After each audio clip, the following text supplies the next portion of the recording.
নগর বাজারগুলোতে বেড়েছে নিত্যপণ্যের দাম, ভোগান্তিতে নিম্ন আয়ের মানুষজন। এ বিষয়ে আলোচনাতে সরাসরি যুক্ত হচ্ছেন কাজী কামাল হোসেন। কামাল, দাম নিয়ে কি বলছেন ক্রেতা বিক্রেতারা?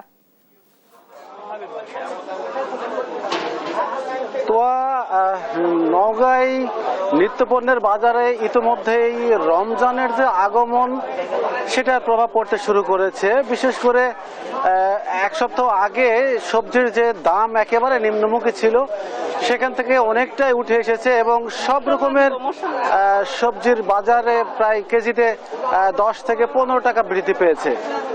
আপনাকে যদি আজকের বাজারের কথা বলি, নওগাঁয় শাকসবজির যে বিষয়টা বলা হচ্ছে, শাকসবজিতে কদিন আগে যেটা আমরা দেখেছিলাম, বিশেষ করে ফুলকপি বিক্রি হয়েছিল মাত্র 1 টাকা বা 2 টাকা কেজি, সেই ফুলকপি এখন বিক্রি হচ্ছে প্রায় 10 থেকে 20 টাকা কেজি।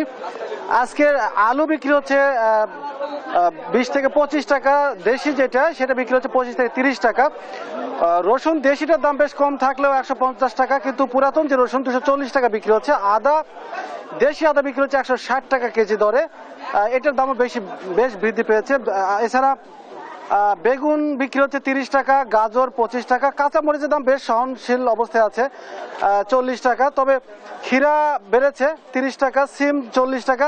সয়াবিন তেল খোলা বাজারে পাওয়া যাচ্ছে না, অনেকটাই কম, বোতলজাত তো নেই, তবু যতটুকু পাওয়া যাচ্ছে সেটা আবার প্রায় 200 টাকা প্রতি লিটার বিক্রি হচ্ছে। সরিষার তেল বিক্রি হচ্ছে 220 টাকা। মসুর ডালের আজকের বাজার যদি বলি 150 থেকে 120 টাকা।